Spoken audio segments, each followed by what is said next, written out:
customized by you.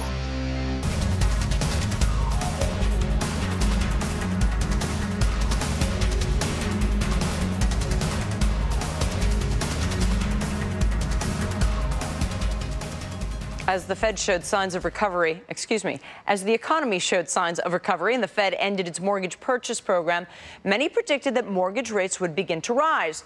That, of course, though, was before the European debt crisis hit and sent investors into treasuries, which have now pushed mortgage rates to record lows again. Is it enough, though, to entice home buyers? You know, it's been helping refinancing. Fred Glick is a licensed mortgage broker and real estate agent at Philadelphia-based U.S. Loan Mortgage, and Michael Moskowitz is president of Direct Mortgage Lender Equity, now in New York City. Guys, good to see you. Fred, you're a mortgage broker. What has the level activity have been like since the mortgage rates hit those all-time lows? Are you seeing an increase in refinancing and purchases? Well, I've definitely seen the refinancing. People have been kind of surprised by the rates. And I've been getting some phone calls from different states. I had one guy who actually closed 30 days ago out in California, and the rate is 5/8% below what he locked in at, so we're refining him again. It was a beautiful thing. But on the purchase side, people still are worried about jobs. So it's really market to market. In downtown Philadelphia, it's kind of busy, but in the suburbs, it's slowed up. Did that guy paid you fees twice? Well, in 2 he months? did. He did it with somebody else, but he's going through me now. But yeah, he's doing it. But on that much, he's saving about $250 a month, and over the long run, he's going to be there long term. It pays. He's doing it for cash flow rather than overall cost. All right, Michael, exactly. Rates are low, but banks are still very tight on lending standards. As a direct lender, what kind of loans are you doing? Do you find your customers are coming to you after being turned down by other major financial institutions?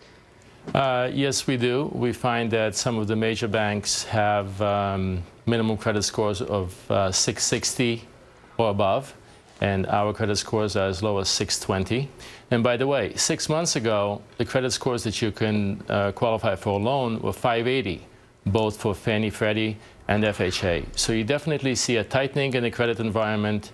And in your promo, you said, are we going to see a jump up in activity?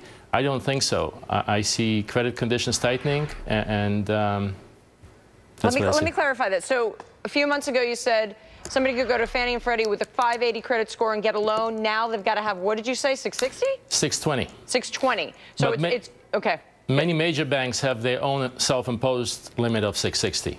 And why do you think that's happened, even though rates have gone down? I think we see more defaults. There are defaults in the background. People are defaulting. Real estate values are still going down, certainly in the tri-state area. And you know, the $8,000 credit sustained it for 3/4 of a year, but you can't control the market. Yeah, and that tax credit now gone. Fred, what have you noticed that the drop in mortgage rates, is that enough to offset that loss of the tax credit? Not at all. Not even one bit. All we did is we moved everybody forward. Here's $8,000, come and buy a house. Okay, I was going to buy one anyway because I have a job and I'm comfortable that I'm going to stay here and have my job.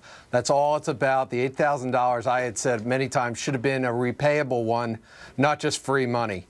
And there's been, you know, activity from higher more than it was a couple years ago, but we've been seeing other problems, and the biggest one is the HVCC, which I call the home values continue collapsing because the appraisals are just not coming in. And also another problem with the refis is we need sales so the appraisers can appraise the property. So we might be into a situation, if there's nobody buying houses, you're not going to be able to refi either, and that's going to kill everything. Yeah, I know of individuals who've had that trouble. There's no comp for them to run off of, and so the appraiser doesn't want to give them something that'll help them get the loan.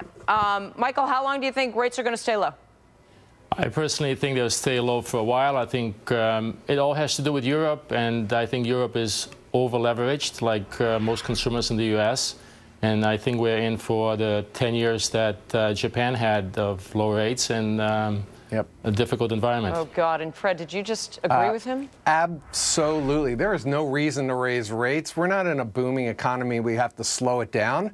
There's nothing that we can find to jumpstart this economy like we had the internet in the 90s. I'm cutting you off because it is a Friday before the long weekend, and I don't want to hear any more sadness. Okay? Well, hey, go Flyers. That's all I can say. All right.